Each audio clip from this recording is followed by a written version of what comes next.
Hai, Assalamualaikum. Aku Din. Korang sekarang sedang berada dalam channel siaran Puaka.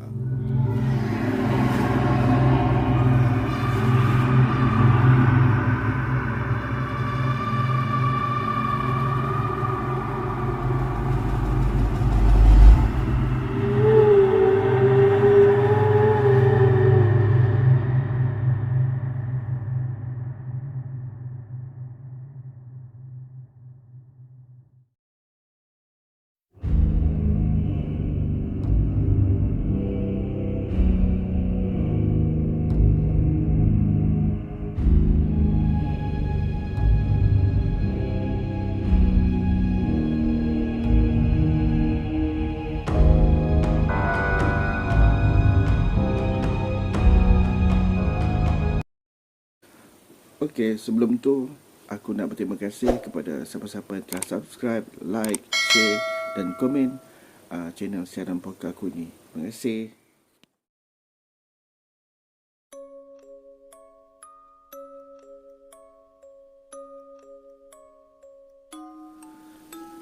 Kisah seram kali ni aku nak kongsikan mengenai kisah seram polis bantuan.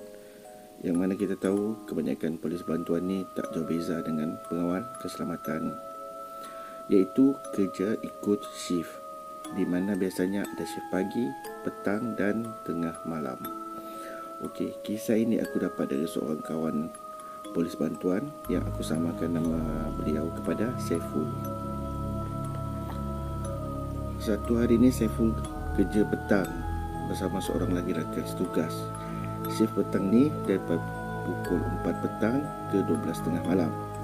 Tugas mereka hanyalah menjaga keselamatan di sebuah bangunan agensi kerjaan yang juga adalah majikan mereka sekaligus.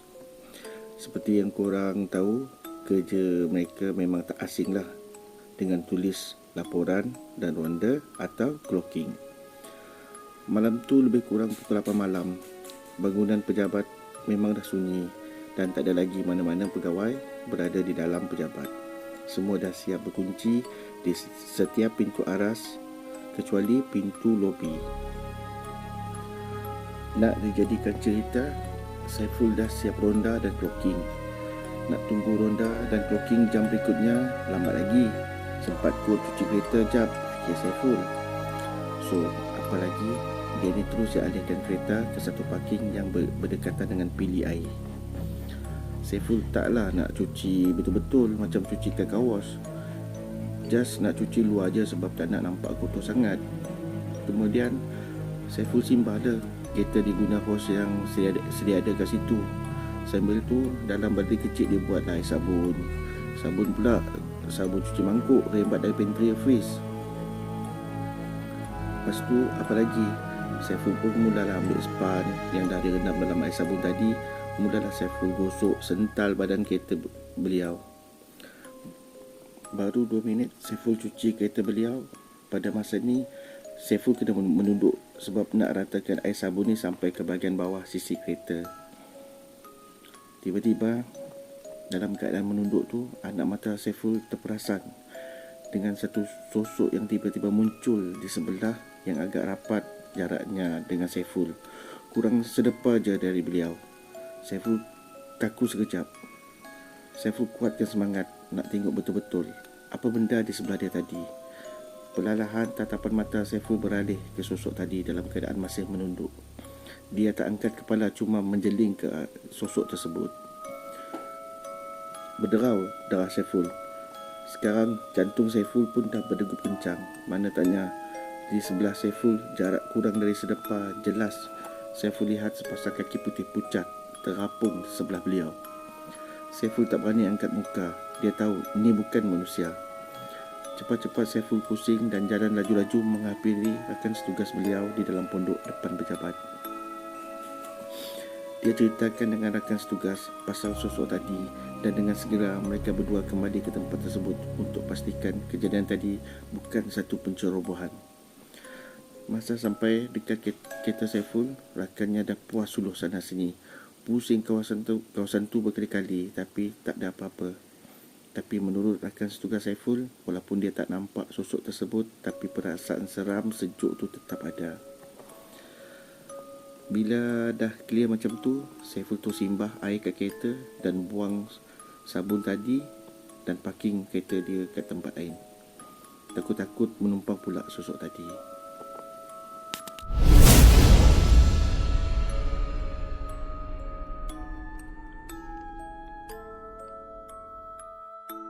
Okey, cerita kedua pula juga aku dapat dari Saiful, tapi kejadian ni berlaku bukan kat Saiful, tapi rakan sekerja Saiful, seorang polis bantuan, iaitu aku samarkan nama kepada Mat dan Johnny. Okey, kali ni Mat dan Johnny ditugaskan untuk shift tengah malam, iaitu bermula pada pukul 12.30 malam sehingga 8.30 pagi. Untuk shift tersebut, Mat dan Johnny akan kunci semua pintu masuk pejabat dan akan berkawal di pondok kawalan depan pejabat, sambil buat rondaan dan clocking juga mengikut jam yang telah ditetapkan. Pondok kawalan tu tak besar, segi 4, kecil, muat untuk 2 atau 3 orang je. Nak dijadikan cerita, malam tu hujan lebat, sekali dengan kilat. Mat dan Johnny just stay dalam pondok sambil layan YouTube. Johnny duduk betul-betul menghadap cermin pondok, iaitu cermin sliding. Mat pula duduk belakang sikit dari Johnny, masing-masing layan handphone sendiri.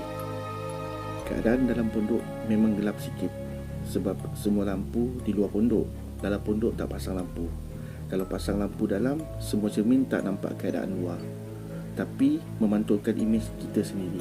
So sebab itulah lampu di luar pondok je yang pasang, lampu dalam pondok semua off.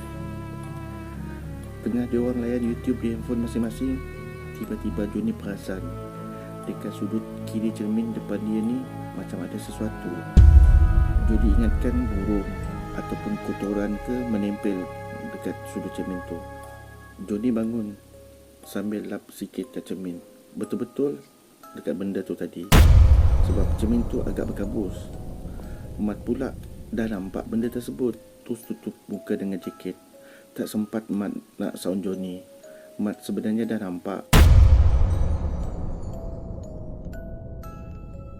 dan perasan benda tu apa. Cuma Mat jadi macam tak boleh bersuara. Mat cuma dapat tarik jaket dan tutup muka. Johnny pula masa tu masih lagi lap cermin tu dan perhati benda tu betul-betul. 2-3 kali juga Johnny ulang buat benda tu. Entah apa benda ni, tanya Johnny. Johnny terpuas hati. Kali ni Johnny dekatkan lagi muka beliau ke cermin. Dia nak tengok lebih jelas fikirnya. Alangkah terkejutnya Johnny. Allahu Akbar, sambil terduduk Johnny. Rupanya benda kat cermin tadi adalah wajah seseorang.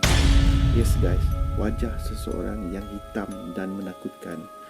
Apa yang Johnny cerita, wajah tu cuma nampak setengah sebab berada di sudut tingkap cermin. Walaupun nampak setengah, tapi bagi Johnny cukup jelas dia nampak wajah tersebut. Yelah, dah dia pergi usah dekat-dekat, memang clear nampaklah muka tu. Mulut Johnny hanya mampu sebut Allahu Akbar berkali-kali sehingga sosok tersebut menghilang. Johnny pusing ke arah Mat, tarik jaket Mat. Mat, kau nampak tak tadi? Nampak, kata Mat. Yang kau tak bagi tahu kenapa? Soal Johnny. Aku tak dapat bercakap bro. Yang kau pergi usah dekat-dekat, apa hal pula? Johnny terdiam. Lepas kejadian tu, dengan automatiknya tak adalah ronda dan clocking pada malam tersebut. Mat dan Johnny lebih rela menjawab besok dari keluar pondok untuk ronda dan clocking. Johnny demam 3 hari lepas hari itu. Berubat juga Johnny dengan ustaz. Mana tanya, dekat sangat Johnny tenung muka makhluk tu.